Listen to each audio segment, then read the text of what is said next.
नमस्कार, जनभावना टाइम्स में आपका स्वागत है और मैं हूं आपके साथ हिमांशी पांडे। देश की राजधानी दिल्ली में एक बार फिर से प्रदूषण का स्तर बढ़ने लगा है, जिस कारण लोगों को सांस लेने में दिक्कतों का सामना करना पड़ रहा है। आलम यह है कि जिस कदर प्रदूषण अपनी रफ्तार पकड़ आए, इससे अब चिंता बढ़ने लगी है। ऐसे में commission for air quality management की सब कमेटी ने दिल्ली एनसीआर में एक बार फिर ग्रैप 3 को लागू करने के निर्देश दिए हैं, जो कि तुरंत प्रभाव से लागू भी हो गया है। इसका सबसे अधिक असर डीजल की BS3 और पेट्रोल की BS4 गाड़ियों पर पड़ेगा और ये गाड़ियां यहां अब प्रतिबंधित रहेगी। इतना ही नहीं बल्कि राजधानी में प्रदूषण रोकथाम के लिए नए कंस्ट्रक्शन पर भी पाबंदी लगाई है, क्योंकि कंस्ट्रक्शन के कारण धूल बढ़ती है, जिससे प्रदूषण और भी ज्यादा खतरनाक साबित हो सकता है। CAQM के अनुसार सब कमेटी ने शुक्रवार को रिव्यू मीटिंग की। दिल्ली में शुक्रवार को AQI सुबह 10 बजे तक 357 था और 12 बजे बढ़कर 358 हुआ और 1 बजे ये 400 के पार पहुंच गया, जो कि सामान्य से 8 गुना से भी ज्यादा अधिक है,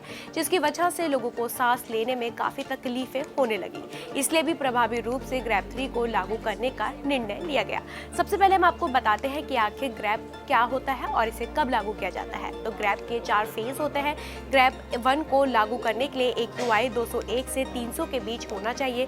ग्रैप 2 को लागू करने के लिए AQI 301 से 400 होना जरूरी है। ग्रैप 3 को लागू तब किया जाता है जब AQI 401 से 450 होता है और ग्रैप 4 की बात करें तो इसे तब लागू किया जाता है जब AQI 450 से 500 के दौरान लागू होता है।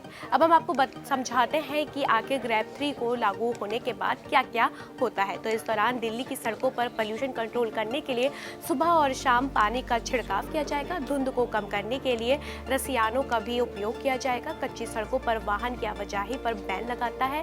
डीजल से चलने वाले ट्रकों और भारी मालवाहक वाहनों के प्रवेश पर भी प्रतिबंध लगा रहता है।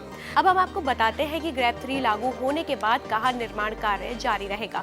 तो केवल निजी कंस्ट्रक्शन पर ही रोक लगाई गई है। इसमें केवल railway service, railway station, metro service और मेट्रो और station, ISBT, national security, defence, राष्ट्रीय महत्व के प्रोजेक्ट, अस्पताल और health care, linear public project जैसे highway, road, flyover, overbridge, power construction और आदि के अलावा सफाई, STP, पानी सप्लाई से जुड़े प्रोजेक्ट को छूट दी गई है। वहीं दूसरी ओर हवा में धूल कणों की मात्रा ना बढ़े, इसलिए ही ऐसे कामों पर रोक लगाई है जिससे धूल उड़ती है, जैसे कि खुदाई, बोरिंग, ड्रिलिंग, वेल्डिंग वर्क, तोड़फोड़ प्रोजेक्ट, साइट के बाहर निर्माण सामग्री लोडिंग, अनलोडिंग आदि पर रोक लगाई गई है। फिलहाल इस खबर पर इतना ही और इस खबर पर आपकी क्या राय है हमें कमेंट्स बॉक्स में जरूर बताइएगा और ऐसी खबरों के लिए आप आज ही हमारे चैनल जनभावना टाइम्स को सब्सक्राइब कर दीजिए।